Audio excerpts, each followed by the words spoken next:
24వ అధ్యాయము ఆదికాండము 24వ అధ్యాయము మొదటి వచనం అందరం కలిసి మనం చదువుకుందాం. అందరూ బైబిల్ తెరవాలా? అందరూ కూడా బైబిల్ తెరవండి. ఆదికాండము 24వ అధ్యాయము మొదటి వచనము మనమందరం కలిసి చదువుకుందాం. అబ్రహాము బహుకాలం గడిచిన వృద్ధుడై ఉండెను. అన్ని విషయములలో యెహోవా అబ్రహామును ఆశీర్వదించెను. ప్రభు సాయం కొరకు మనం ప్రార్థన చేసుకుందాం. అందరూ కూడా మోకరించండి, కళ్ళు మూసుకోండి.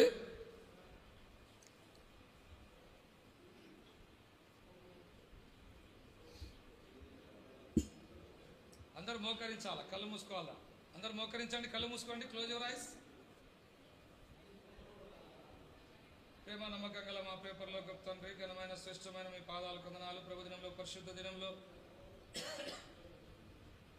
ప్రశస్తంగాను దీవెనకరంగాను ఉంచి ఉదయకాలం నుంచి ప్రభా ఇంతవరకు మీ సన్నిధి యొక్క సంతోషం, ఆనందం ప్రభా మీరు మాకు అనుగ్రహించినందులకై మీకు ఎంతో వందనాలు, స్తుతులు, స్తోత్రములు చెల్లిస్తుంటున్నాం మా ప్రభా. సాయంకాల సమయంలో బేతనీలో యవన బిడ్డలు మీరు ప్రేమించి మీరు అనుగ్రహించినటువంటి యవనస్తుల కూడి కొరకై మీకు వేలాది వందనాలు, స్తుతులు, స్తోత్రములు మా తండ్రి. దేవా, ఇంతవరకు పాటల ద్వారా మిమ్మల్ని మహిమపరచగలిగినాం ప్రభా, మీకు ఎంతో వందనములు తండ్రి. అలాగే వర్తమానం కొరకు నాయన చదువుకున్నటువంటి లేఖన భాగాలను ప్రభా మీరు దీవించి ఆశీర్వదించండి తండ్రి. ప్రభా మరి యవన బిడ్డలకు ఎలాంటి వాక్యం అవసరమో అలాంటి వాక్యాన్ని ప్రభా మీరు అందించవలసిందిగా ప్రార్థిస్తుంటున్నాం మా తండ్రి. ప్రభా మరి చాలామంది ఇంకా రక్షణ లేని యవన బిడ్డలు చాలామంది ఉంటా ఉన్నారు ప్రభా, వారిలో మీరే రక్షణ కార్యం జరిగించండి తండ్రి. అలాగే చాలామంది యవన బిడ్డలు రక్షణ నుండి తొలగిపోయినటువంటి వారు చాలామంది ఉన్నారు. వారిని ప్రభా మీరే తిరిగి సమకూర్చవలసిందిగా మీ సన్నిధిలోనైనా ప్రార్థన చేస్తుంటున్నాం. మోకరించిన ప్రతి యవన బిడ్డను కూడా పేరు పేరున దీవించి ఆశీర్వదించము మా తండ్రి. అలాగ ప్రభా నిలబడుతున్న మీ దాసుడు అయోగ్యుడ పాత్రుడు ప్రభా, మీ జ్ఞానం చేత నింపండి, మీ బూరగా నన్ను వాడుకోనండి ప్రభా. ఆత్మలో స్వాతంత్రం కలిగి మీ వాక్యాన్ని మీ ప్రజలకు అందించుటకు ప్రభా మీరు సాయం దయచేయండి. లోతైన మర్మాలు, లోతైన సంగతులు ప్రభా మీరు మాకు బయలుపరచవలసిందిగా మీ సన్నిధానంలో ప్రార్థన చేస్తుంటున్నాం. ఆన్లైన్లో చూస్తున్న వారిపై కూడా మీ రక్తాన్ని ప్రోక్షించవలసిందిగా ప్రార్థిస్తుంటున్నాం. అట్లా సమయాన్ని దీవెనకరంగా చేయండి, శత్రుకార్యాలను కూడా లయపరచండి. మీకే మహిమ ఘనత ప్రభావంలో ఆరోపిస్తూ యేసు ప్రభు నామమున స్తుతించి ప్రార్థించి అడిగి వేడుకుంటున్నాం మా తండ్రి, ఆమేన్.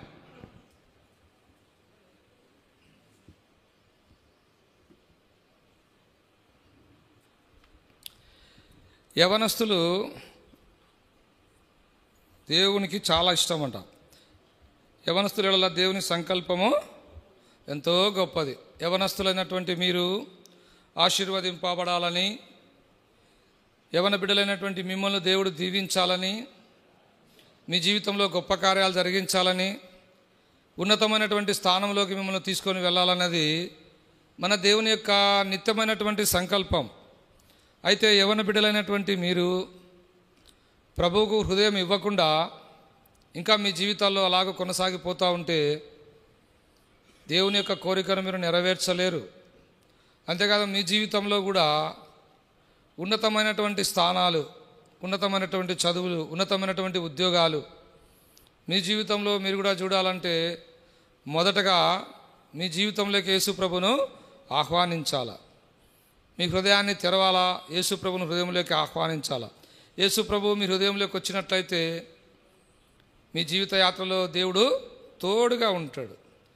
అబ్రాహాముకు తోడైన దేవుడు, యాకోబుకు తోడైన దేవుడు, ఇస్సాకుకు తోడైనటువంటి దేవుడు మీ జీవిత యాత్రలో కూడా, యవన బిడ్డలైనటువంటి మీ జీవిత యాత్రలో కూడా దేవుడు తోడుగా ఉండాలని ఇష్టపడుతూ ఉన్నాడు. ఇది దేవుని యొక్క సంకల్పం. ఒకవేళ ఇంకా యవన బిడ్డలైన మీరు రక్షణ పొందకుండా మీ జీవితాల్లో ఇలాగ కొనసాగుతూ ఉంటే దేవుడు మరో తరుణము అనుగ్రహిస్తూ ఉన్నాడు. మనమందరం కూడా ప్రభువు రాకడ దినాల్లో మనం ఉంటా ఉన్నాం. దేవుడు భూమి మీదకి త్వరగా రాబోతూ ఉన్నాడు. దేవుని వాక్యంలో రాయబడింది కదా, ఇదిగో నేను త్వరగా వచ్చుచున్నాను. కనుక దేవుడు త్వరగా భూమి మీదకి రాబోతూ ఉన్నాడు. దేవుడు భూమి మీదకి వచ్చినప్పుడు ప్రభువుని అంగీకరించకుండా నీ జీవితంలో నీ ఇష్టానుసారంగా నువ్వు తిరుగుతూ దేవునికి దూరమై దేవుని మాటలు పెడచెవిన పెట్టి దేవునికి హృదయం ఇవ్వకుండా నీ జీవితంలో సాగిపోతూ ఉంటే సోదరి యవన బిడ్డ నువ్వు విడువబడతావు. అయితే యవన దశలో దేవునికి హృదయం ఇచ్చి యేసు ప్రభుని హృదయంలోకి ఆహ్వానించి యేసు ప్రభుని సొంత రక్షకునిగా నువ్వు అంగీకరించి నీ జీవిత యాత్రలో ముందుకు కొనసాగడానికి నువ్వు సిద్ధపడినట్లయితే దేవుడు అద్భుతంగా నిన్ను ఉన్నతమైనటువంటి స్థితిలోకి దేవుడు తీసుకొని వెళ్ళాలని ఇష్టపడుతూ ఉన్నాడు. ఆశీర్వాదం అంటే మనందరికి కూడా ఇష్టమే కదా. ఎవరికైనా ఇష్టం లేని వాళ్ళు ఎవరైనా ఉన్నారా? ఆశీర్వాదం మాకు వద్దు అనే వాళ్ళు ఎవరైనా ఉన్నారా? ఎవరు ఉండరు కదా. ఆశీర్వాదం అనగానే అందరికీ చాలా చాలా ఇష్టం. ఆశీర్వాద పండగలోనే బోర్డు పెట్టారనుకోండి, అందరూ పోతారు కదా, ఎందుకంటే అక్కడికి పోతే మాకు ఆశీర్వాదం వస్తుందని. అయితే దేవుని వాక్య ప్రకారంగా అబ్రహామును దేవుడు ఆశీర్వదించినాడు. సాయంకాల సమయంలో యవ్వన బిడ్డలైనటువంటి మిమ్మల్ని కూడా దేవుడు దీవించాలని ఇష్టపడుతూ ఉన్నాడు. కనుక కృపాయుగంలో మనము ఉంటా ఉన్నాం. ఇది కృపాకాలము, కృపాయుగము, దేవుని రాకడ సమీపంగా ఉండేటటువంటి దినాల్లో మనం ఉంటా ఉన్నాము. కనుక ఆయన మనకు సమీపముగా ఉండగానే మనము వేడుకోవాలి. యవ్వన బిడ్డలైనటువంటి మీ జీవితంలో కూడా దేవుడు శోధనల నుంచి మిమ్మల్ని తప్పించాలని, నిరాశ నిస్పృహ బాధల నుంచి మిమ్మల్ని విడిపించాలని దేవుడు కోరుతా ఉన్నాడు. దేవుడు ఇష్టపడుతూ ఉన్నాడు. కొంతమంది యవ్వన జీవితాల్లో యవ్వనస్తులు ఎట్లా ఉంటారంటే, ఏం దేవుడు, ఈ దేవుడు మా జీవితం ఇట్లయిపోయింది, మేము అనుకున్నది సాధించలేకపోయినాము, మా జీవితం తిరగబడిపోయింది, అనుకున్నది అంత అప్సెట్ అయిపోయింది, ఇంకా మాకు ఏమీ లేదన్నట్లుగా చాలామంది బాధపడుతూ ఉంటారు. ఇంకా ఈ దినాల్లో మనం చూస్తూ ఉంటాం కదా. మొన్న రీసెంట్గా కూడా జరిగింది. ఒక కాలేజీలో ఓ పిల్లవాడు ఆ స్ట్రెస్ తట్టుకోలేక మేడపై నుంచి దూకి చచ్చిపోయినాడు. ఆత్మహత్య, సుసైడ్. ఎందుకంటే వాళ్ళ మనసులో ఒక విధమైనటువంటి ఆందోళన, ఒక విధమైనటువంటి శోధన, ఒక విధమైనటువంటి బాధ. అయితే ప్రభువుని అంగీకరించినట్లయితే వీటన్నిటిలో కూడా ప్రభు తోడుగా ఉంటాడు. అంతేకాదు జీవితం కూడా విజయవంతంగా దేవుడు చేయాలని ఇష్టపడుతూ ఉన్నాడు. కనుక యవ్వన బిడ్డలైన మీరు మీ తలంపులపై విజయం పొందాల, ఆలోచనలపై విజయం పొందాల, పాపంపై విజయం పొందాల. అప్పుడే మీరు దీవించబడతారు, అప్పుడే మీరు ఆశీర్వదించబడతారు. దేవుని రాకడ సమయంలో దేవుడు మనకు బహుమానము తీసుకొని రాబోతూ ఉన్నాడు, జీతము తీసుకొని రాబోతూ ఉన్నాడు. బహుమానాలు ఎవరికి ఇస్తారంటే, ఎవరైతే బాగా పనిచేస్తారో వాళ్ళకి బెస్ట్ ఎంప్లాయ్ అవార్డు ఇస్తారు కదా. కాలేజీలో కూడా చెప్తూ ఉంటారు, బెస్ట్ స్టూడెంట్, ఉత్తమ విద్యార్థి కదా. ఉత్తమ విద్యార్థి ఎంతమందికి మీలో యవ్వన బిడ్డలకు వచ్చిందో నాకైతే తెలియదు, కానీ best student award, best employee. అలాగే యేసు ప్రభు భూమి మీదకి వచ్చినప్పుడు ఆయన బహుమానాలు తీసుకొని రాబోతూ ఉన్నాడు. నా బిడ్డ, యవ్వన బిడ్డ, నా కొరకు నువ్వు ఇంతగా ప్రయాసపడినావు, నా కొరకు నువ్వు ఇంతగా పని చేసినావు, ఇదిగో నీకు జీతము నేను ఇస్తా ఉన్నాను అంటా ఉన్నాడు కదా దేవుడు. జీతం, బహుమానం. ప్రయాసపడేటటువంటి వారికి బహుమానాలు దొరుకుతాయి, ప్రభు పని చేసేటటువంటి వారికి జీతం దొరుకుతుంది. అయితే దేవుడు భూమి మీదకి వచ్చినప్పుడు కూడా ఒక మాట అన్నాడు, ఒక మాట అనబోతా ఉన్నాడు. దేవుడు చెప్పే ఉపమానాలలో ఒక ఉపమానంలో అంటాడు, సోమరువైన చెడ్డదాసుడా. కొంచెంలో కూడా నమ్మకంగా లేకపోతే దేవుడు మనకిచ్చే పేరు ఏంటి తెలుసా? సోమరువైనటువంటి చెడ్డదాసుడా. కనుక యవ్వన బిడ్డలైనటువంటి మీ జీవితాల్లో ప్రభుకు హృదయం ఇవ్వాలా, ప్రభువును మన హృదయంలోకి ఆహ్వానించాలా, యేసు ప్రభువును మన సొంత రక్షకునిగా అంగీకరించాలా. ఎప్పుడైతే మన జీవితంలోకి యేసు ప్రభు వస్తాడో మనం కూడా ఆశీర్వదించబడతాం. అబ్రహామును దేవుడు ఆశీర్వదించాడు. దీనికి కారణం ఏంటంటే ఆది కాండము 12వ అధ్యాయం 1వ వచనంలో మనం చూస్తే, అబ్రహాము దేవుని మాటను విన్నాడు. అబ్రహాము దేవుడు చూపించు స్థలానికి, చూపించు దేశానికి అబ్రహాం వెళ్తా వచ్చినాడు కదా. అది నిరీక్షణకు ఆధారం లేనప్పుడు దేవుడు ఉన్నాడని అబ్రహాం తన జీవితంలో నమ్ముతా వచ్చినాడు. దేవుని పిలుపును అందుకున్నాడు. తన తండ్రి ఇంటి నుండి ఆ విగ్రహారాధనటువంటి కలిగినటువంటి ఆ జీవితం నుండి అబ్రహాము దేవుని మాట విని దేవుడు చూపించు స్థలానికి అబ్రహాం వచ్చుటను బట్టి దేవుడు అబ్రహామును బహుగా ఆశీర్వదించినాడు. ఆది కాండం 15వ అధ్యాయంలో మనం చూడవచ్చు, నీ కేడమును నీ బహుమానమును అత్యధికము నేను చేస్తాను. సరే, ఈ ఆశీర్వాదం అంతా బాగానే ఉంది. ఇది మేము పొందాలంటే మేమేం చేయాలా? ఈ ఆశీర్వాదం మేము తీసుకోవాలంటే మేమేం చేయాలంటే కొన్ని మాటలు మనం చూద్దాం రండి. కొలస్సీలకు రాసిన పత్రిక 3వ అధ్యాయము 22వ వచనం, కొలస్సీ 3:22 చదవండి. కొలస్సీ 3:22 చదవండి.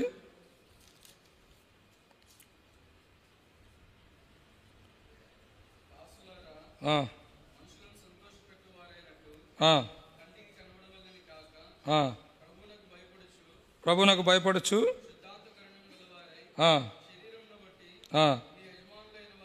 మీ యజమానులైన వారికి అన్ని విషయాలలో ఎట్లా ఉండాలంట? విధేయులుగా ఉండాలా కదా. దేవుడు అబ్రహామును అన్ని విషయాలలో ఆశీర్వదించినాడు. సాయంకాల సమయంలో యవన బిడ్డలైన మీ జీవితంలో అన్ని విషయాలలో అన్నిట్లో కూడా మీరు ఆశీర్వదించబడాలంటే, అన్నిటి విషయాలలో కూడా మీరు దీవించబడాలంటే, అన్ని విషయాలలో కూడా మీరు విధేయులే ఉండాలి. మొట్టమొదట ఎవరికి విధేయత చూపాలంటే దేవునికి విధేయులే ఉండాలి. దేవుని మాటకు విధేయత మనము చూపించాలి. దేవుడు మనతో మాట్లాడుతున్నటువంటి సందర్భంలో, దేవుడు మనల్ని హెచ్చరించుతున్నటువంటి సందర్భంలో యవన బిడ్డలైనటువంటి మీరు మీ జీవితాలను సరి చేసుకోవాలా. చాలాసార్లు యవన బిడ్డలు వాక్యం వింటూ ఉంటారు, పోతూ ఉంటారు, వచ్చినమ్మా పోతినమ్మా అని ఉంటుంది, కానీ ఏం వాళ్ళ జీవితంలో ఇలాంటి ఎదుగుదల ఉండదు. వాళ్ళు ఎక్కడ వేసిన గొంగలి అక్కడే అన్నట్లు ఉంటారు. అయితే అలాగ ఉండకూడదు. ప్రభువు మాట విని ప్రభువు మాటకు మనము విధేయత చూపాలి. దేవుని వాక్యంలో మనం చూస్తే అనేక మంది భక్తులు ప్రభు మాటకు వాళ్ళు విధేయత చూపుతూ వచ్చినారు.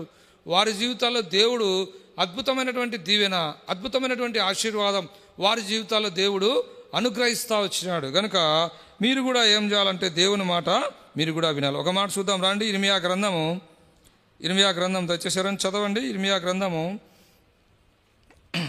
35:14 చదవండి. ఎవరైనా ఇర్మియా 35:14. బాయ్స్ చదవడం లేదు, బాయ్స్ చదవండి. ఇర్మియా 35:14 చదవండి.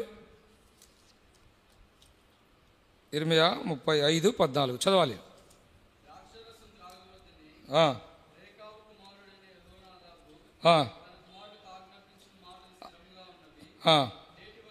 నేటి వరకు తమ పితరుని ఆజ్ఞకు విధేయులైన వారు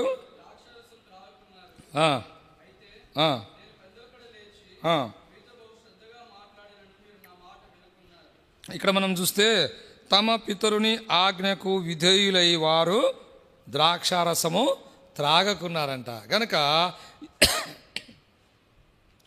ఇశ్రాయేలు ప్రజలు నిబంధన చేసుకున్నారు, మద్యం సేవించకూడదు, ద్రాక్షారసము త్రాగకూడదు. ఒక మంచి తీర్మానం చేసుకున్నారు. ఆ పాపానికి వాళ్ళు దూరమైతే వచ్చినారు. దీనికి కారణం ఏంటి అంటే దేవుని మాటకు వాళ్ళు విధేయత చూపుతూ వచ్చినారు. మన జీవిత యాత్రలో కూడా, యవన బిడ్డలైన మీ జీవితంలో కూడా ప్రభు కొరకు ఒక మంచి తీర్మానం చేసుకోవాలి. ప్రభుతో ఒక మంచి నిబంధన చేసుకోవాలి. ప్రభా, నేను ఎన్ని దినాలు నీకు అవిధేయత నేను చూపిస్తూ వచ్చినాను, నీకు విధేయత నేను చూపించలేకపోయినాను, నీకు ఇష్టపూర్వకంగా నేను జీవించలేకపోయినాను. ప్రభా నన్ను క్షమించు, ప్రభా నన్ను కూడా అంగీకరించు. ఈరోజు నేను ఒక నిబంధన చేసుకుంటా ఉన్నాను, నీకు విధేయునిగా నేను జీవించాలని ఇష్టపడుతూ ఉన్నాను, నీకు విధేయురాలుగా నేను జీవించాలని ఇష్టపడుతూ ఉన్నాను. చాలాసార్లు యవన బిడ్డలు వారి జీవితాల్లో నిరాశపడుతూ ఉంటారు కదా.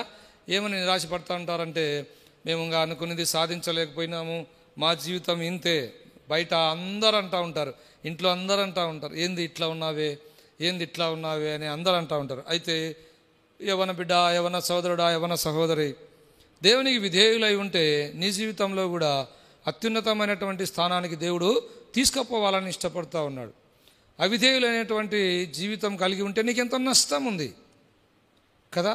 సండే స్కూల్ నుంచి మందిరానికి వస్తూ ఉన్నావు, దేవుని వాక్యం వింటూ ఉన్నావు, విధేయత చూపలేకపోతూ ఉన్నావు. ఎన్ని వర్తమానాలు విన్నావు, ఎన్ని స్పెషల్ మీటింగ్లు విన్నావు. అయితే నీ జీవితంలో దేవునికి స్థానం ఇవ్వకుండా దేవుని మాటకు అవిధేయత చూపుతూ నీ జీవితయాత్రలో సాగిపోతూ నువ్వెంతో నష్టంలో ఉన్నావేమో. ఇంకో మాట చూద్దాం రండి. ఒక మంచి మాట ఉంది, నిర్గమాకాండము ఒక మాట, నిర్గమాకాండము 24:7 చదవండి. ఎవరైనా చదవండి, గర్ల్స్ కూడా చదవచ్చు. నిర్గమాకాండం 24:7 చదవండి.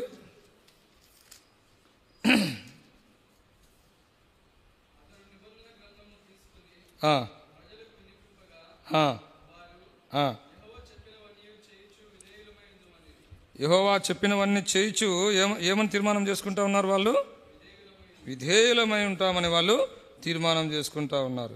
కనుక వారు విధేయులు, ఆయన వాక్యం చదువుతూ ఉంటే వాళ్ళు మేము ప్రభు మాటకు ఇక్కడ చూస్తే అతడు నిబంధన గ్రంథమును తీసుకుని ప్రజలకు వినిపింపగా వారు యెహోవా చెప్పినవన్నీ చేయిచు విధేయులమై ఉందరు. కనుక విధేయత ఎట్లా ఉండాలంటే దేవుడు చెప్పినవన్నీ చేస్తూ విధేయత మనం చూపాలి. ఒబీడియన్స్. చాలాసార్లు దేవుడు చెప్పిన మాట అంటేనే మనకు లెక్కలేదు. ఏమనుకుంటారంటే నేను కూడా ప్రభువుని అంగీకరించినప్పుడు యవన బిడ్డగా నేను కూడా ఉంటాను, నేను అట్లనే అనుకున్నా, వీళ్ళు మస్తుగా చెప్తూ ఉంటారులే ఇంతే, ఇవన్నీ పాటించాలంటే అవుతుందా ఏంది అనుకునేవాడిని. అయితే దినాలు గడిచే కొద్దీ ప్రభు నాలో కార్యం జరిగించినప్పుడు దేవుని మాట అంటేనే భయం వేసేది. అయ్యో ఇది దేవుడు చేయొద్దు అన్నాడు కదా, ఈ పని నేను చేయకూడదు కదా, ఈ చోటికి నేను వెళ్ళకూడదు కదా, ఇది నేను చూడకూడదు కదా, ఇది దేవుని ఆజ్ఞ కదా, దేవుని ఆజ్ఞకు నేను విధేయత చూపాలి కదా, దేవుని మాటకు నేను లోబడాలి కదా, దేవుని వాక్యము పరిశుద్ధాత్మ దేవుడు నన్ను తాకుతూ వచ్చినాడు, వాటన్నిటికీ నా నుండి దేవుడు దూరం చేస్తూ వచ్చినాడు. యవ్వన బిడ్డ, ఏం చూస్తూ ఉన్నావు, ఏం మాట్లాడుతూ ఉన్నావు, ఏం వింటూ ఉన్నావు, నీ జీవితం నీ నడక ఎటువైపు పరిగెత్తా ఉంది, విధేయత చూపిస్తూ ఉన్నావా? మొట్టమొదటిగా దేవుని మాటకు నువ్వు విధేయత చూపాలని దేవుని గ్రంథము మనల్ని హెచ్చరిస్తూ ఉంది. ఇంకా మనం చూసినట్లయితే దేవుడు మనల్ని ఎందుకు పిలిచినాడు అంటే దేవుడు మనల్ని ఆశీర్వదించడానికి పిలిచినాడని మనం మొట్టమొదటిగా చూస్తూ వచ్చినాం. కనుక దేవుని ఆశీర్వాదం మనం పొందాలంటే అపోస్తలుడైన పౌలు ఒక మాట అంటాడు చూడండి. అపోస్తల కార్యములు ఒక మాట చూద్దాం రండి. అపోస్తల కార్యములు 3వ అధ్యాయము 16వ వచనం చదవండి. అపోస్తల కార్యములు 3:16 త్వరగా.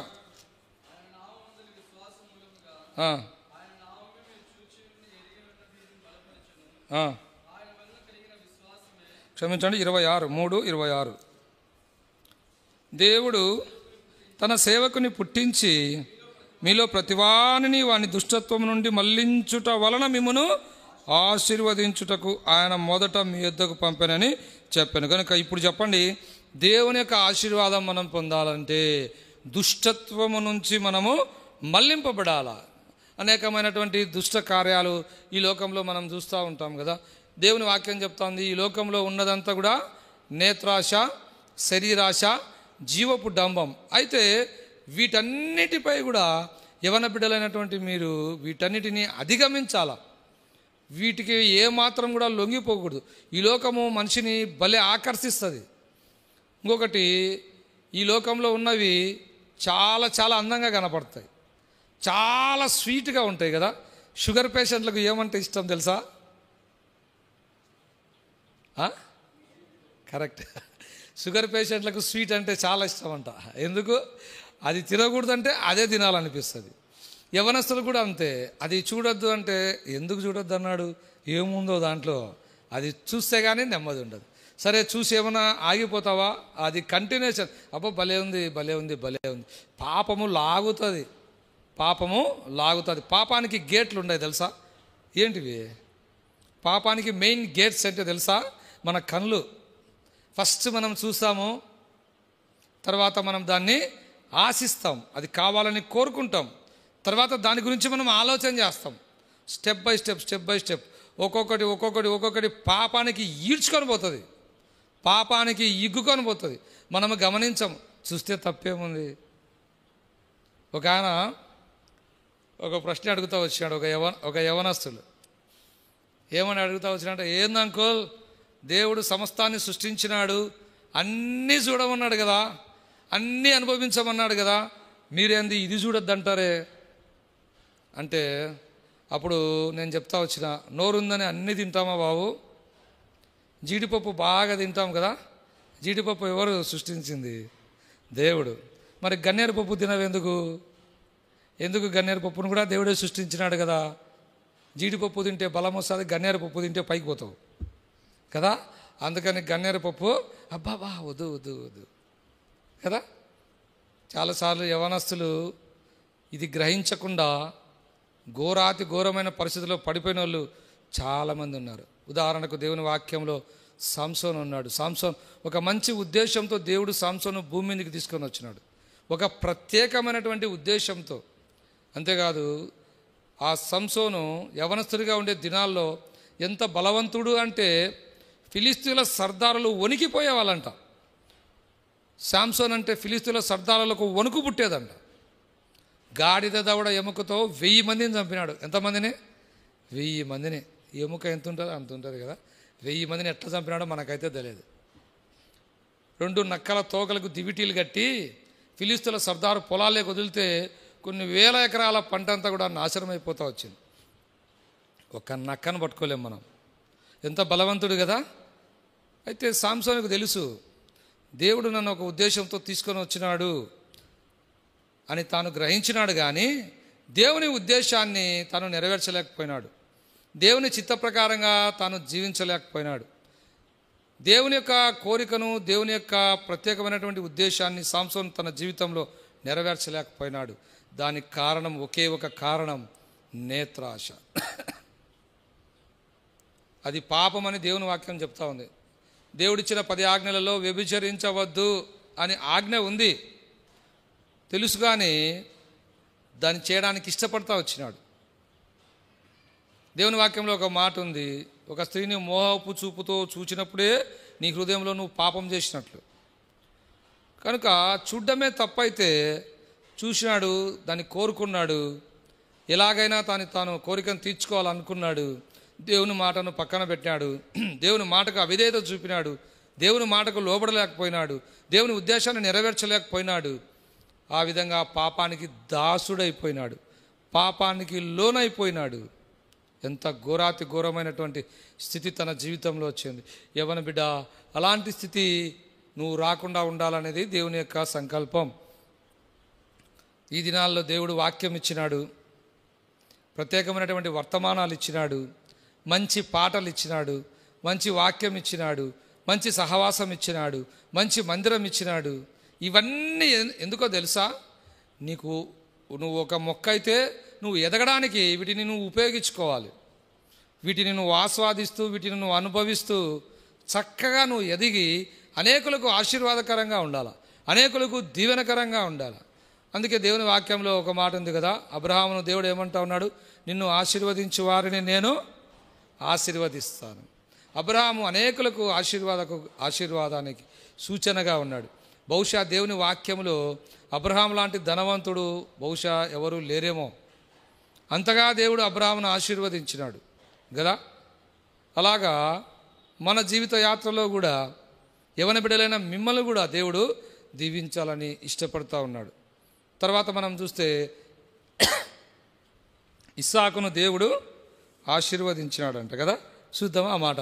ఆదికాండము చూడండి, ఆదికాండం 26, ఆదికాండం 26 చదవండి. ఎవరైనా యవ్వనస్తులు ఆదికాండం 26:12 చదవండి. చదవండి. విత్తనం వేసి ఆ సంవత్సరం ఎంత ఫలం అంట? 100కి 100 మార్కులు కదా. 100కు 100 మార్కులు. ఎంతమంది వచ్చినాయి మీలో? ఒకసారి చేయొద్దండి చూద్దాం. 100కి 100 అంటే పేపర్ కరెక్షన్ చేస్తా అంటే ఒక్క తప్పు కూడా లేదంట. అంటే ఆత్మీయంగా మనం ఏమర్థం చేసుకోవాలంటే ఇస్సాకు జీవితం దేవుని దృష్టికి ఎట్లా ఉందంటే 100% కరెక్ట్, 100% విధేయత చూపినాడంట. అన్నీ 100%. మార్క్ లిస్టులో అన్నీ 100 ఉన్నాయి. తెలుగు, ఇంగ్లీష్, హిందీ అన్నీ 100. చివరకు 100 ఫలము ఇస్సాకు జీవితంలో ఇస్సాకు దేవుడు అనుగ్రహించినాడు.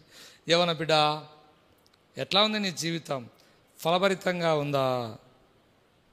ఒకవేళ లేకపోతే ఇప్పుడు నీ జీవితాన్ని దేవుడు దీవించాలని ఇష్టపడుతూ ఉన్నాడు. ఇది మొదలుకొని నేను మిమ్మను ఆశీర్వదించేదను. హగ్గైలో ఉంది, హగ్గై 2:19 ఉంది. ఇది మొదలుకొని నేను మిమ్మను ఆశీర్వదించేదను. నీ గత జీవితం ఎట్లున్నా పర్వాలేదు, దాన్ని వదిలిపెట్టి ప్రభు చెంతకు వస్తే ఇది మొదలుకొని నేను మిమ్మను ఆశీర్వదించేదను. నీ జీవిత యాత్రలో ఇది మొదలుకొని దేవుడు నిన్ను దీవించాలని దేవుడు ఇష్టపడుతూ ఉన్నాడు. ఒక మాట చూద్దాం రండి. అవిధేయత వలన కలిగిన నష్టాలు చూద్దాం రండి. ఎబ్రీలకు రాసిన పత్రిక 4వ అధ్యాయంలో ఒక మాట చదవండి. ఎబ్రీ 4:11 చదవండి. ఎబ్రీలకు రాసిన పత్రిక 4వ అధ్యాయం 11వ వచనం.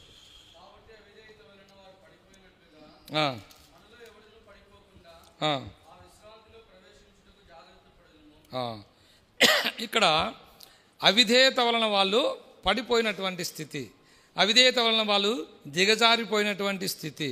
ఇశ్రాయేలు ప్రజల విషయానికి మనం చూసినట్లయితే ఇశ్రాయేలు ప్రజలను దేవుడు ఒక ప్రత్యేకమైనటువంటి ఉద్దేశంతో ఐగుప్తులో నుంచి బయటికి తీసుకొని వచ్చినాడు. ఎట్లా తీసుకొని వచ్చినాడు? 10 అద్భుతములు ఆ ఐగుప్తు దేశంలో జరిగించుట ద్వారా. ఈ 10 అద్భుతాలు ఎలాంటివి అంటే వరల్డ్ వండర్స్. ఇంతవరకు ప్రపంచంలో ఎక్కడా జరగనటువంటి అద్భుతాలు ఐగుప్తు దేశంలో దేవుడు ఇశ్రాయేలు కొరకు జరిగిస్తూ వచ్చినాడు.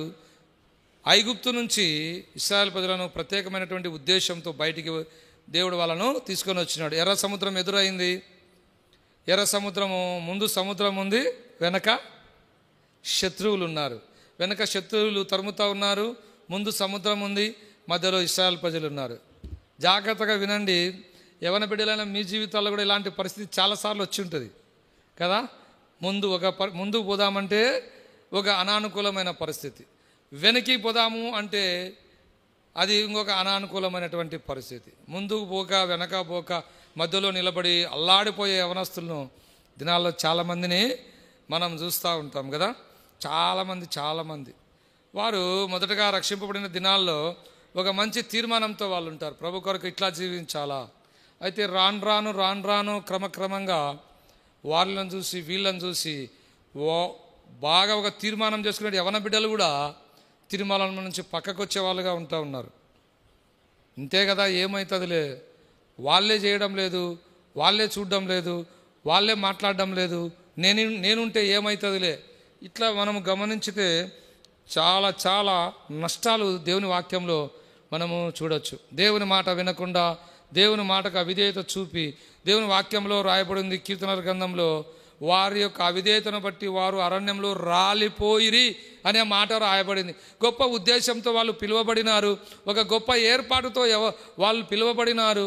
అయితే దేవుడు వారి యొక్క దాస్యం నుంచి వారిని విడిపించాలని, వారి జీవితంలో పాలు తేనెలు ప్రవహించు దేశానికి వాళ్ళను తీసుకొని వెళ్ళాలని, వారి జీవితంలో దేవుడు అద్భుతాలు చేయాలని ఒక ప్రత్యేకమైనటువంటి ఉద్దేశంతో వాళ్ళను బయటికి తీసుకొని వచ్చినారు. మనము అది బాగా గమనించినట్లయితే ఇశ్రాయేలు ప్రజలకు దేవుడు మన్నాతో వాళ్ళను పోషిస్తూ వచ్చినాడు కదా. మన్నా చాలా ఈజీగా దొరికేదంట. ఉదయం తలుపు తీసిన వెంటనే ఇంటి ముందరే మన్నా ఉండేదంట. ఆ చక్కగా వాళ్ళు ఆ మన్నాను తీసుకొని కొంతమంది దాన్ని అంతా పిండి చేసుకొని, కొంతమంది రొట్టెలు కాల్చుకునే వాళ్ళు, కొంతమంది అట్లనే తినేవాళ్ళు. మంచి టేస్టీ ఫుడ్. ఆ అరణ్య మార్గంలో కూడా దేవుడు వారికి ఎంతో అద్భుతమైనటువంటి ఆహారం వాళ్ళకి అనుగ్రహించాడు. ఇంకా మనం చూస్తే వాళ్ళకి మంచి పూరేలను పంపించి మాంసం యొక్క ఆపేక్షను కూడా వాళ్ళకు తీరుస్తూ వచ్చాడు. ఇంకా మనం చూస్తే ఆ బండ నుండి నీళ్ళనిచ్చి దేవుడు వాళ్ళను పోషిస్తూ వచ్చినాడు. అంతేకాదు మారా నీళ్లు మధురముగా మార్చినాడు. వారి కొరకు దేవుడు ఈ గొప్ప అద్భుతాలు ఆశ్చర్యకారాలు చేస్తూ వచ్చినారు. అనుక్షణం కూడా వాళ్ళు దేవుని శోధిస్తూ వచ్చినారు, అనుక్షణం కూడా దేవుని వాళ్ళు బాధ పెడతా వచ్చినారు. యవన బిడ్డ, యవన సహోదరుడా, నీ జీవిత యాత్రలో జాగ్రత్తగా ఎన్నిసార్లు గొనిగినావు ప్రభు కొరకు. నిన్ను దేవుడు అనుక్షణం కాపాడుతూ ఉన్నాడు, దేవుడు అనుక్షణం నిన్ను పోషిస్తూ ఉన్నాడు. నీకు కాబట్టేవన్నీ కూడా యేసుక్రీస్తులో సమస్తం నీకు సమకూరుస్తూ ఉన్నాడు. అయితే సనుగుతా వచ్చినావు, దేవుని యందు విశ్వాసం ఉంచలేకపోయినావు, దేవుని మాటకు విధేయత నువ్వు చూపలేకపోయినావు. ఇంకా మనం చూసినట్లయితే యోనా జీవితం, యోనాకు దేవుడు ఏం ఆజ్ఞ ఇచ్చినాడు? నువ్వు తర్షీషుకు, నువ్వు నినెవే పట్టణానికి వెళ్ళి నినెవే పట్టణ ప్రజలకు నువ్వు స్వార్థ ప్రకటించు, ఆ పట్టణాలను నేను నాశనం చేయబోతా ఉన్నాను అని దేవుడు యోనాను పొమ్మని ఆజ్ఞ ఇస్తే, యోనా దేవుని ఆజ్ఞకు అవిధేయత చూపినాడు కదా. అవిధేయత చూపి ఓడ దిగువ భాగం పోయి పడుకున్నాడు. తర్షీషుకు పారిపోవాలని ఓడ దిగువ భాగానికి వెళ్ళి ఆ ఓడ దిగువ భాగంలో తాను విశ్రాంతి తీసుకుంటూ ఉన్నాడు. చాలాసార్లు యవన బిడ్డలైన మీ జీవితాల్లో కూడా దేవుని మాట వినకపోతే చాలా నష్టం ఉందండి. యవన బిడ్డ, చాలా నష్టం ఉంది. ఇది నువ్వు గ్రహించాలా. దేవుడు నిన్ను ఇప్పుడు కూడా చెప్తున్నాడు, ఒక ప్రత్యేకమైన ఉద్దేశంతో భూమి మీదకి నిన్ను తీసుకొని వచ్చినాడు, నీకు ఆయుష్నిచ్చినాడు, అనుదినము నిన్ను పోషిస్తూ వచ్చినాడు, అనుదినము నిన్ను బలపరుస్తూ వచ్చినాడు, అనుదినము నీ స్టడీస్లో, నీ జీవిత యాత్రలో, నీ యొక్క అన్ని పరిస్థితులలో, అన్ని సమయాలలో దేవుడు నిన్ను కాపాడుతూ నిన్ను పోషిస్తూ ఉన్నతమైనటువంటి స్థానంలోకి దేవుడు నిన్ను తీసుకొని రావాలన్నదే దేవుని యొక్క ఉద్దేశం. అది నువ్వు గ్రహించి నీ జీవితం తిప్పుకొని ప్రభు వైపుకు నువ్వు తిరగాల, దేవుని మాటకు నువ్వు విధేయత చూపాల. యోనా జీవితంలో మనం చూస్తే యోనా తర్షీషుకు పారిపోతా వచ్చినాడు, దేవుని మాటకు అవిధేయత చూపుతా వచ్చినాడు కదా. దేవుని యొక్క ప్రవక్త, దేవుని మాట ప్రజలకు తెలియజేసేటటువంటి వ్యక్తి, దేవుని ఆజ్ఞకు లోబడి దేవుడు ఏం మాట్లాడినాడు, దేవుడు ఏం చెప్పినాడు దాని ప్రకారం జీవించవలసినటువంటి వ్యక్తి దానికి విరుద్ధంగా ఆ తర్షీషుకు పారిపోవాలనని ఓడ దిగువ భాగమున తాను కూర్చున్నప్పుడు దేవుడు ఒప్పుకుంటాడా? ఒప్పుకోడు. ఆ జలప్రలయం కలుగజేసినాడు, ఎత్తి యోనాను సముద్రంలో వేసినారు, తిమింగలం వచ్చి యోనాను మింగేసింది. తర్వాత ఆ చేప కడుపులో 3 దినాలు తాను దేవుని సన్నిధిలో పశ్చాత్తాపడతా వచ్చినాడు, కన్నీళ్లతో తాను ప్రార్థన చేస్తూ వచ్చినాడు. అయితే ప్రేమ కలిగినటువంటి దేవుడు తిరిగి ఆ యోనాను క్షమిస్తూ వచ్చినాడు, తిరిగి యోనాకు ఆయుష్ పోసినాడు కదా. తిరిగి ఆ చేపకు ఆజ్ఞాపిస్తే ఆ చేప ఆ మత్స్యం వచ్చి నేల మీద యోనాను కక్కేసిందంట. ఎప్పుడైతే ఈ మత్స్యము యోనాను ఆ నేల మీద కక్కేసిందో అక్కడ నీనెవే పట్టణ ప్రజలందరూ కళ్ళతో చూశారు ఆ దృశ్యాన్ని. అరే, ఎందుకంటే నీనెవే పట్టణ ప్రజల ఆరాధ్య దైవం ఏది అంటే చేప. వాళ్ళు భయపడిపోయినారు. అరే, ఈ యోనా ఎవరైనా మా దేవతనే ఈ యొక్క భక్తుని అరిగించుకోలేక వచ్చి నేల మీద కక్కిందే, ఎవరబ్బా ఈయన అని వాళ్ళు చాలా ఆశ్చర్యపోయినారు. అప్పుడు యోనా దేవుని యొక్క స్వార్థ ప్రకటించినప్పుడు 3 రోజులు ప్రయాణం అంతా యోనా దేవుని స్వార్థ ప్రకటిస్తూ వచ్చినాడు.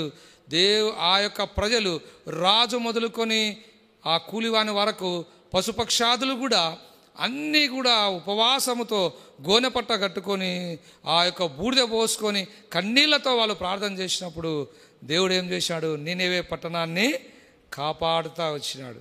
ఇదంతా నేను ఎందుకు చెప్తా ఉన్నానంటే, చేరి వచ్చిన ఇక్కడున్న ప్రతి యవన బిడ్డకు దేవుడు ఒక మంచి తలంతు ఇచ్చినాడు, ఒక మంచి ఉద్దేశము మీ ఎడల దేవుడు కలిగి ఉన్నాడు. అది మనం గ్రహించాలా, అది మనం కనుక్కోవాలా. అట్లా కనుక్కోకుండా ఊరికే మందిరానికి రావడం, దేవుని వాక్యం వినడం పోతూ ఉంటే దానివలన ఏం ప్రయోజనం ఉండదు. ప్రభుని అడగాల, ప్రభా నన్ను ప్రేమించినావు, నా కొరకు ప్రాణం పెట్టావు, నాకు దేవుడవైనావు తండ్రి, నీకు వందనాలు. అయితే నా పట్ల నీ ఉద్దేశం ఏంటి? ప్రొద్దుటూరు బేతనీయ ప్రార్థనా మందిరంలో నీ కాడి మోయడానికి ప్రభా నేను సిద్ధంగా ఉన్నా, ప్రభా నన్ను అంగీకరించు, ప్రభా నన్ను వాడుకో, ప్రభా ఇదిగో నీ సేవకు నేను రావాలని ఇష్టపడతా ఉన్నా, నీ పని చేయాలని నేను ఇష్టపడతా ఉన్నా, నీ కొరకు జీవించాలని నేను ఇష్టపడతా ఉన్నా, ప్రభా నన్ను అంగీకరించు. దేవుని వాక్యంలో ఒక మాట రాయబడిందండి, మొదట నా రాజ్యము నా నీతి వెదుకు, నీకు ఏం కావాలో నేను ఇస్తానని దేవుడు అంటా ఉన్నాడు. ఎప్పుడైనా ఆయన రాజ్యం వెదకడానికి ఇష్టపడినావా యవ్వన బిడ్డ? ఆయన నీతిని వెదకడానికి ఇష్టపడినావా? ఆయన మాటకు లోబడి జీవించడానికి నువ్వు ఇష్టపడినావా? ఒకవేళ ఇలాంటి తీర్మానం లేకపోతే తీర్మానం చేసుకుందాం, ఒక మంచి తీర్మానం చేసుకుందాం, ఒక మంచి డెసిషన్. యవనస్తునిగా ఉన్నప్పుడే ఒక మంచి తీర్మానం చేసుకొని ఆ తీర్మానంలో మనం నిలబడినట్లయితే దేవుడు బహుగా ఆశీర్వదించుతాడు. ఆశీర్వాదం వేరు, బహుగా ఆశీర్వదించడం వేరు. దేవుని వాక్యంలో రాయబడింది అబ్రహాము గురించి, అబ్రహాము మిక్కిలి ధనవంతుడంట. ఎలాంటి వాడు? మిక్కిలి ధనవంతులు వేరే, మిక్కిలి ధనవంతులు వేరే. మిక్కిలి గొప్ప ధనవంతుడు, గ్రేట్. అలాంటి ఆశీర్వాదము నీ జీవితంలో కూడా ఇవ్వాలని దేవుడు ఎంతో ఇష్టపడతా ఉన్నాడు. కనుక ఆయన మాటకు మనము విధేయత చూపాలి. ఇంకో మాట చూసుకొని మనం ముగిద్దాం రండి. 2వ తిమోతికి రాసిన 2వ పత్రిక ఎవరైనా చదవండి. 2వ తిమోతి 3వ అధ్యాయం 11వ వచనం చదవండి.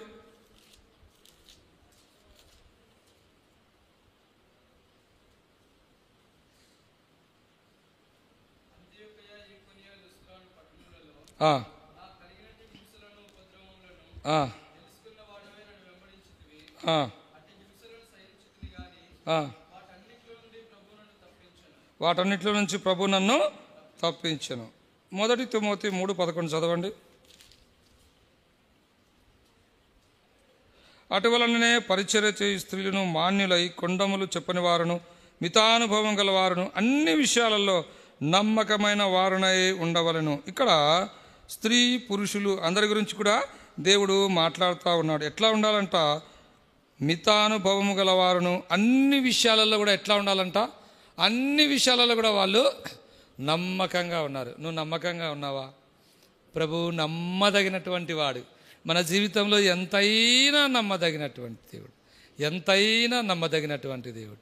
ప్రియ సహోదరి సహోదరుడా, యవ్వన బిడ్డ, దేవునికి నమ్మకంగా జీవిస్తూ ఉన్నావా? నీ జీవితం దేవునికి అంగీకారయోగ్యంగా ఉందా? చాలామంది యవ్వనస్తులు నమ్మకమైనటువంటి వారుగా జీవించలేకపోతూ ఉన్నారు. ఎందుకంటే ఈ లోకంలో ఎన్నో యవ్వన బిడ్డలను పడవేసేటివి చాలా ఉన్నాయి. ఏం పోయినావులే మందిరానికి కదా, ఎన్నిసార్లు చెప్పినా యవ్వనస్తులు రావడం లేదు, ప్రభువుకు నమ్మకంగా జీవించడం లేదు. ఒక మంచి ఉద్యోగం ఇస్తే ఆ ఉద్యోగం బట్టి దేవునికి నీ ద్వారా మహిమ రావాలా. ఒక మంచి ఎడ్యుకేషన్, హైలీ క్వాలిఫైడ్ ఎడ్యుకేషన్లో నువ్వు ఉంటే దాని ద్వారా దేవుడు మహిమపరచబడాలా. ఏమీ లేదు. ఎంతసేపు ఉన్నా కూడా దేవుని మాటలంటే అయిష్టం, దేవునికి నమ్మకంగా ఉండలేకపోతూ ఉన్నారు. దానియేలు జీవితం మనందరికీ తెలుసు కదా. దానియేలు గురించి, దానియేలు నమ్మకస్తుడంట. దానియేలు ఎలాంటి వాడు? నమ్మకస్తుడు, నమ్మకమైనటువంటి వాడు కదా. తను యవనస్తునిగా ఉండే దినాల్లో రాజులు భుజించు ఆహారము తనకు తీసుకొని వచ్చినా తను ఏమంటా ఉన్నాడు? నాకొద్దు, ఇది నాకు వద్దు. తీసుకోలేదు. ఎందుకు అంటే ఇది నిషిద్ధమైనది, ఇది దేవునికి విరోధమైనటువంటిది, దీన్ని నేను అంగీకరించను, దీనికి నా జీవితంలోకి దీన్ని నేను అనుమతించను. నమ్మకంగా ఉన్నాడు తాను చేసుకున్నటువంటి తీర్మానంలో. యవ్వన బిడ్డ, సాయంకాల సమయంలో నువ్వు పరీక్షించుకో. నీ జీవితం ఎలాగుంది? నమ్మకంగా నువ్వు ఉన్నావా? ఇంకో వ్యక్తి గురించి మనకు తెలుసు, మోషే. దేవుని వాక్యం ఏం చెప్తుంది మోషే గురించి? దేవుని ఇల్లంతటిలో, చెప్పండి, దేవుని ఇల్లంతటిలో మోషే ఎలాంటి వాడు? నమ్మకమైన. దేవుని ఇంట్లో నువ్వు ఎలాగున్నావు? నమ్మకంగా ఉన్నావా? దేవుని ఇంట్లో దేవుని ప్రేమిస్తున్నావా? దేవునికి ఇష్టపూర్వకంగా నువ్వు జీవిస్తూ ఉన్నావా? ఒక మాట చూడండి, యెషయా గ్రంథం 48:8 చదువుదాం. యెషయా గ్రంథం 48:8 చదవండి దయచేసి.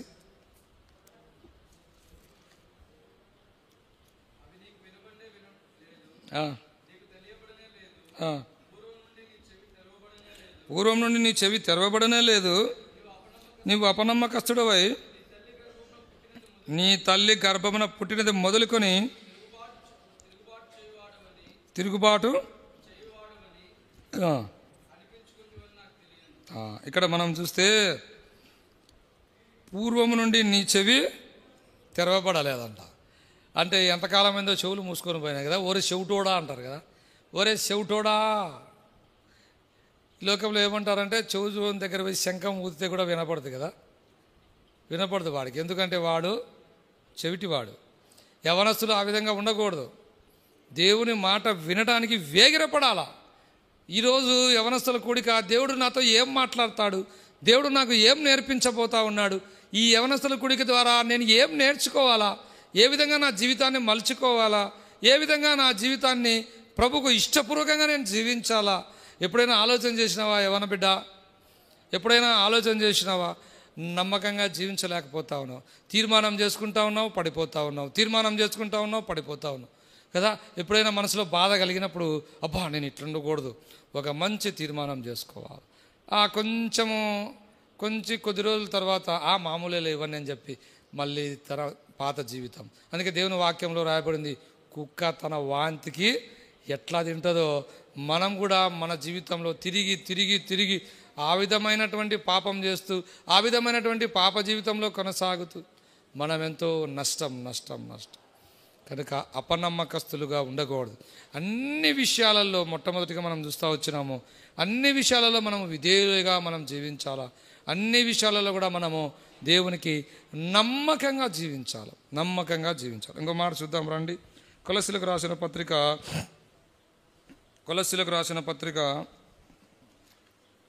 1వ అధ్యాయం 10వ వచనం చదవండి. కొలస్సీ 1:10.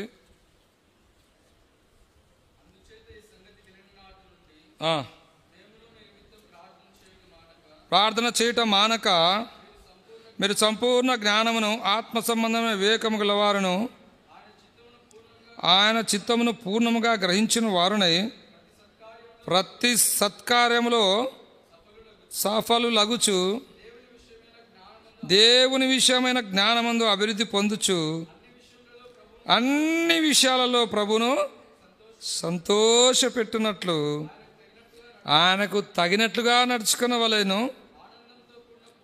ఆనందముతో కూడిన పూర్ణమైన ఓర్పును దీర్ఘశాంతమును కనపరచునట్లు ఆయన మహిమ శక్తిని బట్టి సంపూర్ణ బలముతో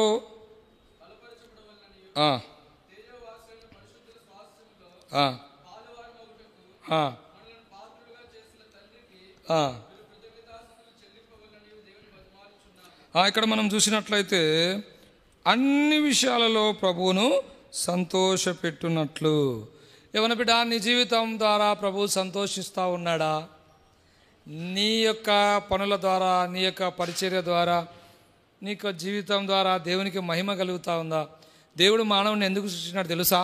తన మహిమ నిమిత్తము దేవుడు మానవుని సృష్టించినాడు. అయితే ఆదాము పాపం చేయటం బట్టి దేవుని మహిమను కోల్పోయినాడు.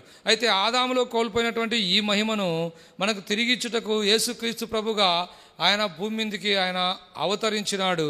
అంతేకాదు, ఆయన శిలువలో మరణించి తిరిగి లేచుట ద్వారా మనకు పాపక్షమాపణ ఇచ్చినాడు. కోల్పోయినటువంటి మహిమను తిరిగి మనకు అనుగ్రహించినాడు. కనుక ఈ సాయంకాల సమయంలో ఈ మాటలు వింటున్న ఓ సోదరి సోదరుడా, దేవుని యొక్క మహిమను నువ్వు కోల్పోయినావా? దేవుడు నీ జీవితం ద్వారా మహిమపరచబడాలని దేవుడు ఇష్టపడతా ఉన్నాడు. నీ జీవితం ద్వారా దేవునికి మహిమ వస్తూ ఉందా? నీ మాటలు ఎట్లా ఉన్నాయి? నీ ప్రవర్తన ఎట్లా ఉంది? నీ చూపులు ఎట్లా ఉన్నాయి? నీ జీవితం ఎట్లా ఉంది? ప్రతి ఒక్కటి కూడా దేవుడు గమనిస్తూ ఉంటాడు. నీ మాటల ద్వారా దేవునికి మహిమ రావాలి.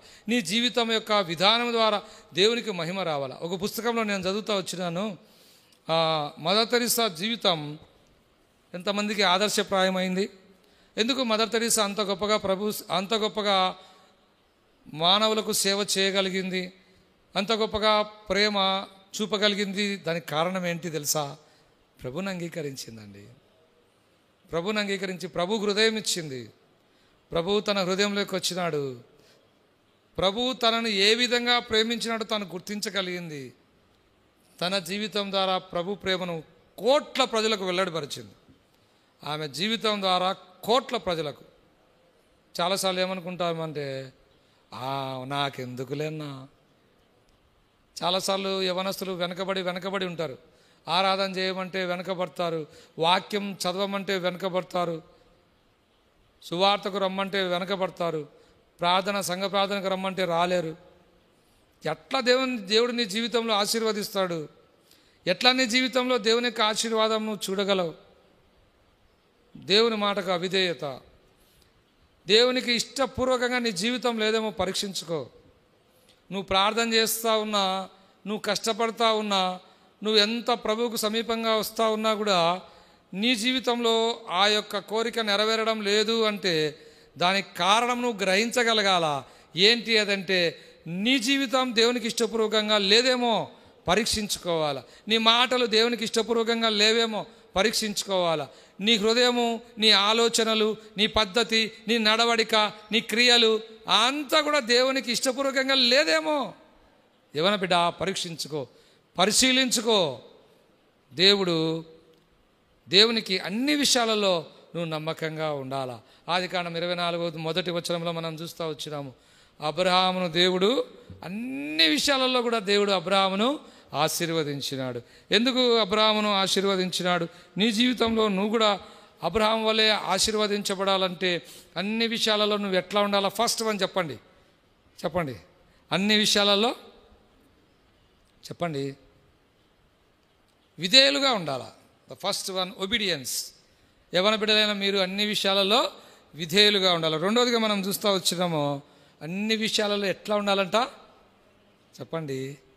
నమ్మకంగా ఉండాలి. అన్ని విషయాలలో నమ్మకంగా ఉండాలి. మూడోది మనం ఏం చూస్తూ వచ్చినాము?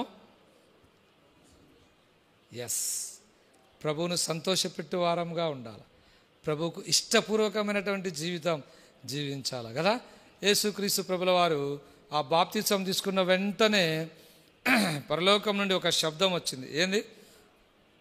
ఈయన నా ప్రియ కుమారుడు, ఈయన యందు నేను ఆనందించుచున్నాను. తండ్రి అయినటువంటి దేవుడు కుమారుని బట్టి ఆనందిస్తూ ఉన్నాడు. ఇదిగో ఈయన నా ప్రియ కుమారుడు, ఈయన యందు నేను ఆనందిస్తూ ఉన్నాను. నీ యందు దేవుడు ఆనందిస్తూ ఉన్నాడా? నీ విషయమే నా ప్రియమైనటువంటి కుమారుడు, నా నమ్మకమైనటువంటి కుమారుడు, నాకు విధేయుడైనటువంటి కుమారుడు, నా ఇష్ట ప్రకారం జీవించే నా కుమారుడని దేవుడు చెప్పగలుగుతా ఉన్నాడా?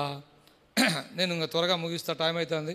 తర్వాత నాలుగోదిగా మనం చూస్తే అన్ని విషయాలలో కూడా మితంగా ఉండాలి. లిమిట్.